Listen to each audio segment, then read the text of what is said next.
बिस्मिल्लाहिर्रहमानिर्रहीम अस्सलाम वालेकुम। हेडक्वार्टर्स 360 के साथ मैं हूं उमर इनाम और मेरे साथ मौजूद हैं सैयद ईसा नकवी साहब। ईसा नकवी साहब सीनियर रिपोर्टर हैं, तकरीबन 2 दहाइयों से पाकिस्तान के फ़ॉरेन ऑफिस को और फ़ॉरेन अफेयर्स को कवर कर रहे हैं। अपना यूट्यूब चैनल भी इनका मौजूद है, लाजमी इनको सुना करें। आज इनको दावत देने का मकसद जो है वो रूस और यूक्रेन का जो तनाज़ा चल रहा है उस हवाले से गुफ्तगू करनी है, और अमेरिका ने यूक्रेन के साथ जो हाथ किया है उसके ऊपर भी गुफ्तगू करनी है। बहुत शुक्रिया ईसा नकवी साहब। पहले किस पर बात करेंगे? पहले सर आप ये बताएं कि ये जो यूक्रेन का और रूस का ये जो चक्कर चल पड़ा है और वज़ीर आज़म हमारे भी वहीं पे मौजूद थे, इसका क्या इम्पेक्ट आएगा रूस यूक्रेन तनाज़े का पाकिस्तान पे, पूरी दुनिया पे? अच्छा देखिए, मैं आपको एक बात बताऊं कि अगर तो ये कॉन्फ्लिक्ट ज़्यादा नहीं फैलती, दो तरह से फैलने की बात कर रहा हूं मैं। एक उसका फैलाव है कि ये जो इस वक्त मिलिट्री ऑपरेशन जिसको कह रहा है रूस के, ये स्पेशल मिलिट्री ऑपरेशन है, अगर ये बहुत ज़्यादा लंबा नहीं चलता और रूस जो अहदाफ सामने रख कर लाया है कि हमने डीमिलिटराइज करना है यूक्रेन को, और पुतिन ने कहा है कि हथियार फेंके और घर चले जाएं, बस जो जो घर चला जाएगा वो ठीक है, और साथ में उन्होंने वहाँ पर गवर्नमेंट को टॉपल करना है जो समझ आती है, और उन्होंने कहा कि जो क्राइम्स में मुलव्वस है उनको हमने सज़ा देनी है, और वो क्राइम्स गिनवाते हैं। आई होप के इन्फॉर्म्ड व्यूवर्स हैं उनको मालूम होगा कि यूक्रेन और रूस के दरमियान तनाज़ा क्या है।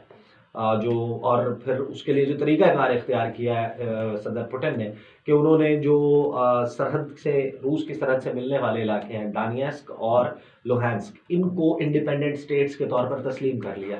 वो जो सेपरेटिस्ट हैं, अलहदगी पसंद हैं, उनके कंट्रोल में थे वो इलाके, और वो इलाके रूसी नस्ल के बाशिंदे जो रूसी ज़बान बोलते हैं उनकी आबादी है वहाँ पर। उनको उन्होंने कहा कि ये इंडिपेंडेंट स्टेट्स हैं, और फिर उन्होंने ये अपने सामने, लोगों के सामने ये रखा कि वहाँ पर जो है जेनोसाइड हो रही है, उनको मारा जा रहा है। उनको बचाने के लिए, वहाँ पर अमन कायम करने के लिए उनकी हुकूमतों की दरख्वास्त पर मैं अमन दस्ते भेज रहा हूँ, ये प्रीटेक्स्ट था। वो आ गए। असल में उनका हदफ ये है कि मुकम्मल तौर पे ये एक लाइन ड्रॉ कर दी जाए कि नेटो जो है, जो नॉर्थ अटलांटिक ट्रीटी ऑर्गेनाइजेशन है, वो अपनी एक्सपेंशन, अपनी तोसी जो है वो रूस की सरहदों के पास ना करे। जो ममालिक हैं, जॉर्जिया है, इसी तरीके से जो कंटेंडर्स हैं नेटो का मेंबर बनना चाहते हैं, उसमें यूक्रेन है, ये दो हैं जो सबसे ज़्यादा उछलते हैं कि हमें मेंबरशिप दे दें। इनको मेंबरशिप ना मिले और रूस की सरहदों के पास नेटो की इंस्टॉलेशंस, नेटो के अड्डे ना आए। अब इस मकसद के हसूल के लिए अगर तो ये कॉन्फ्लिक्ट 5 दिन में, 6 दिन में, 4 दिन में, 3 दिन में, 10 दिन में कंक्लूड हो जाती है, ये शॉर्ट टर्म है। तो फिर तो इसका बहुत ज़्यादा इम्पैक्ट नहीं आएगा। बिल्कुल सही। रशिया पे सैंक्शंस लगेंगी, रशियन इकोनॉमी सफ़र करेगी, लेकिन उसके लिए वो प्लानिंग करके बैठे हैं। उन पे 2014 के बाद भी ऐसी सैंक्शंस लगी थी। जिन बैंक्स को ये कह रहे हैं कि सैंक्शन किया, रिन्यूड सैंक्शंस हैं बेसिकली, ऑलरेडी सैंक्शन बैंक थे। जिन ओलिगार्क्स को, जिन बड़े बिजनेसमैनों को, बिलियनर्स को उन्होंने सैंक्शंस लगाई हैं, वो उन पे भी थी। जिन ऑयल कंपनीज के ऊपर इन्होंने सैंक्शंस रिन्यू की हैं, उन पर भी ऑलरेडी थी। जिन फाइनेंशियल इंस्टीट्यूशंस तक उनका रसाई रोकी है, जिन फंड्स तक, वो ऑलरेडी तकरीबन सैंक्शंस वही थी। कुछ एडिशनल सैंक्शंस हैं, यानी कि इन्होंने नॉर्ड स्ट्रीम 2 तो कह दिया कि हम इसकी सर्टिफिकेशन नहीं करते, उससे तो भी गैस नहीं जा रही थी। नॉर्ड स्ट्रीम 1 को बंद करें ना। यूरोप में जब घर ठंडे होंगे, जो सारे के सारे चलते हैं रूसी गैस के ऊपर, तो लग पता जाएगा। मसला ये है कि ये वो सैंक्शंस, यानी कि जो इनको सूट करती हैं उस किस्म की सैंक्शंस लगा रहे हैं, और उससे रूस इतना ज़्यादा सफ़र नहीं हो रहा। तो ये अगर इसका दायरा महदूद रहता है, फिर तो इसका इम्पैक्ट पूरी दुनिया के ऊपर उस तरह ट्रांसफ़र नहीं होगा। एक शॉर्ट टर्म आएगा और फिर रुक जाएगा। लेकिन अगर ये कॉन्फ्लिक्ट की वक्त बढ़ता है, तो वक्त बढ़ने के साथ साथ मुश्किलात बढ़ती जाएंगी, क्योंकि जो ममालिक हैं वो इसका इम्पैक्ट कम करने के लिए, जिस तरह अमेरिका है वो अपना जो नेशनल ऑयल रिजर्व्स हैं उनको खोलेगा, उससे सप्लाई शुरू हो जाएगी, जो सप्लाई चेन्स मुतासर होंगी। देखिए, रूस दुनिया में दूसरा बड़ा प्रोड्यूसर एंड एक्सपोर्टर है ऑयल का। सही। और ये दुनिया ये ऑयल ना होने के ऊपर किस तरह जाम हो जाती है आपको मालूम है। बिल्कुल। प्राइसेस जो हैं वो बढ़ जाएंगी। 5 लाख बैरल पर डे की कैपेसिटी यानी पे प्रोड्यूस कर रहा था रूस अंटिल रिसेंटली।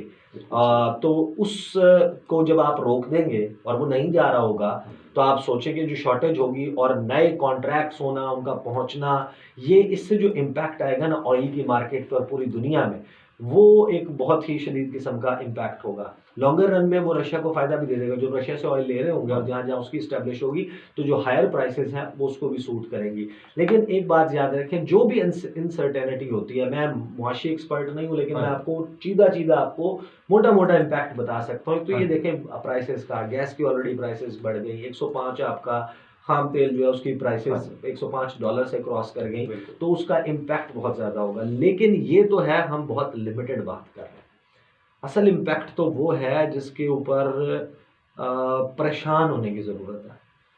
बहुत ख़तरनाक किस्म का इम्पैक्ट है। अगर इस कश्मकश का, इस कॉन्फ्लिक्ट का दायरा बढ़ जाता है और यूक्रेन की सरहद से ये एक दफ़ा बाहर निकल जाती है, फिर इसको कंट्रोल करना मुमकिन नहीं है।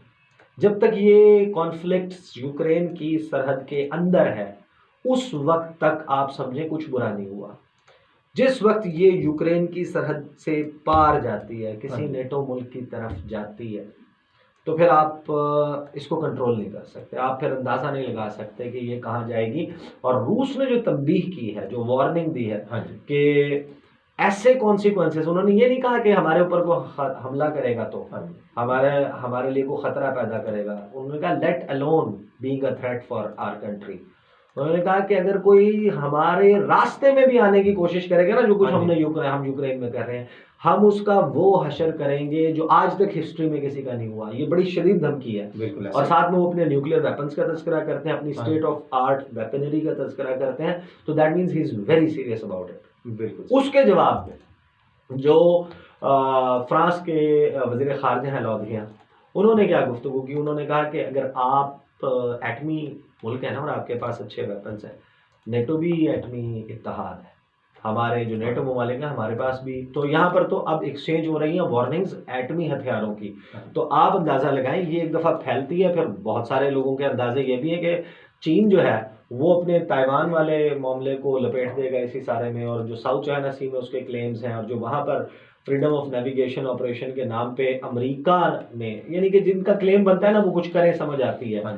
जिन ममालिक का चीन के साथ वहाँ का टेरिटोरियल डिस्प्यूट है ना, मैरीटाइम बॉर्डर्स का डिस्प्यूट है, वो कुछ करें समझ आती है। वो जो उन्होंने चौधरी बने हुए हैं कि हम आपको रास्ता बताते हैं कि फ्रीडम ऑफ नेविगेशन ऑपरेशन क्या होता है। 7th फ्लीट की जो अपनी असेसमेंट है ना, जो उनके 5th फ्लीट वाले और 7th फ्लीट के हैं, जो इंडो पैसिफिक रीजन को देखते हैं, उनकी अपनी असेसमेंट ये है कि अगर ये मामला फैलता है तो फिर पहली चीज़ जिसका लिए तैयार रहना चाहिए वो चीन इन्वेड करेगा, और चीन यूक्रेन को, क्योंकि ये एक अनाउंस्ड ड्रीम है सदर शी जिनपिंग का, जो अपेरेंटली लगता है कि 2035 तक चीन के सदर होंगे। उनका ये ड्रीम है वन चाइना जो ड्रीम के, जब जहाँ जहाँ माजी में चीन रहा है, जो चाइनीज़ एम्पायर है उसको रिस्टोर करना है। तो वो उसमें फिर अरुणाचल प्रदेश भी शामिल है, उसमें फिर लद्दाख जो है वो भी शामिल है, उसमें फिर जो तवांग सेक्टर है उसके एरियाज भी शामिल हैं। उनका जो चाइना वन चाइना पॉलिसी है उसमें आप देख लें, हांगकांग, तिब्बत, सिंकियांग, जो साउथ चाइना सी है और ताइवान, ये मामला है।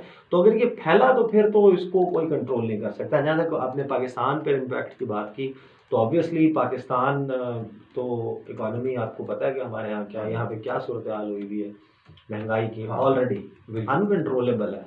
हुकूमत जो है उसके लिए नज़र नहीं आता कि वो इसको कंट्रोल करने की पोजीशन में भी है, चाहे उसकी जो भी वजह हो। लेकिन ये अब जाहिर है कि अगर वो इम्पैक्ट आता है तो फिर पाकिस्तान पे आप सोच लें, आप उसी को किसी ऐसे मुल्क जिसके पास इन तमाम चीज़ों के रिजर्व ज़्यादा मौजूद हैं, जो फाइनेंशियली स्ट्रॉन्ग है, उसके अंदर बेयरिंग कैपेसिटी ज़्यादा होगी। पाकिस्तान में बेयरिंग कैपेसिटी नहीं होगी। ये मामला है। बिल्कुल सही है, बहुत शुक्रिया ईसा नकवी साहब। ये जो यूक्रेन अब जिस पोजीशन पे खड़ा हुआ है, यहाँ इसको लाने में और इसको धक्का देने में अमेरिका का क्या किरदार रहा है, व्हाइट हाउस का, बाइडन का, उस पर कोई?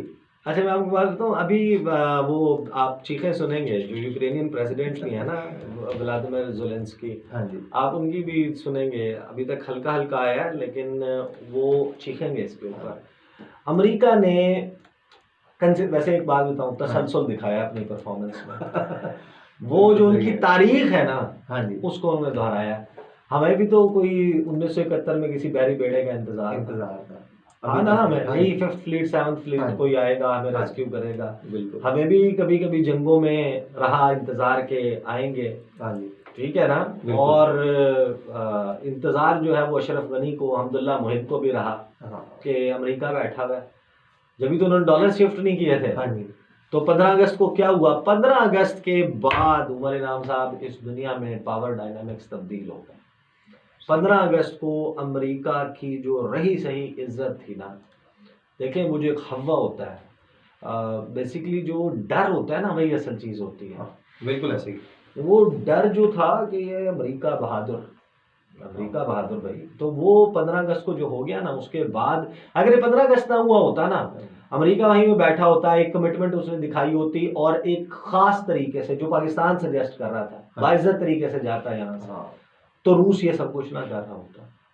दुनिया में जो उनको अच्छा चाहिए, तालिबान के आगे इन्होंने, नेटो ने ये किया, अमेरिका ने ये किया, तो फिर आ जाए जनाब, जरा यूक्रेन वाले मामले पे दो दो हाथ हो जाए। तो ये जो एक हवा था ना सुपर पावर का और जनाब कमिटमेंट का, वैसे तो बहुत अपना माचो मैन वाली स्टेटमेंट्स दे रहे हैं और देते हैं सदर जो बाइडन, लेकिन इतना कमज़ोर अमेरिका माजी करीब में नज़र नहीं आया।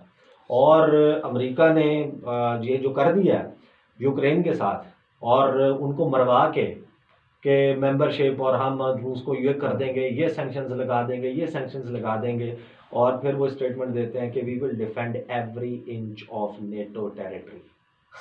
यानी कि आप कह रहे हैं कि हम नेटो की टेरिटरी जो है उसके एक एक इंच की हिफाजत करेंगे। तो जिसको आपने आगे लगा के रूस के साथ इतनी बड़ी कॉन्फ्लिक्ट की थी, उसकी टेरिटरी का कोई एक इंच भी नहीं, कोई एक सूत्र भी नहीं, आप एक सेंटीमीटर भी जो है उसका नहीं सेफ गार्ड करेंगे। लेकिन एक बात बताऊं, इस सारी कॉन्फ्लिक्ट में सबक किसके लिए? सबक है इंडिया के लिए, ऑस्ट्रेलिया के लिए, जापान के लिए, सबक है इसमें ताइवान के लिए, कि अगर आप अपनी लड़ाई अपने बल पे अपनी वजह से लड़ रहे हैं तो ठीक है, सही है, चाहे वो फिर आप चीन के साथ लड़ रहे हैं, दुनिया के किसी मुल्क के साथ लड़ रहे हैं। अगर आप अमेरिका के कहने पे लड़ रहे हैं और इस उम्मीद पे लड़ रहे हैं कि AUKUS alliance, nuclear powered submarines, F-35 तैयारे, फलाने रैप्टर और फलाने F-22, अमेरिका ते ना रहना, जागते रहना, अमेरिका ते ना रहना। आप अगर यहाँ पर अमेरिका की गेम्स में क्वाड्रिलेटरल सिक्योरिटी डायलॉग, आप अगर उस चक्कर में चाइना के साथ पंगा ले रहे हैं ना, तो फिर उस चक्कर में ना लें। आपका अपना रीज़न है, बेशक आप चाइना के ऊपर जो मर्जी कर दें, लेकिन अगर आप अमेरिका की वजह से उसको जहन में रख के कर रहे हैं तो आप you are betting on a wrong horse, आप गलत घोड़े पे शर्त लगा रहे हैं। ज़बरदस्त, बहुत शुक्रिया ईसा नकवी साहब। नाजरीन, ईसा नकवी साहब से यूक्रेन और रूस का जो तनाज़ा है और उसका इम्पैक्ट पूरी दुनिया के ऊपर क्या जा रहा है, अमेरिका का क्या किरदार था, इसके ऊपर तफसीली गुफ्तगू हुई। उम्मीद है आपको आज की वीडियो पसंद आई होगी। अपना बहुत ज़्यादा ख्याल रखिएगा। बहुत शुक्रिया। अल्लाह हाफ़िज़। पाकिस्तान जिंदाबाद। जिंदाबाद।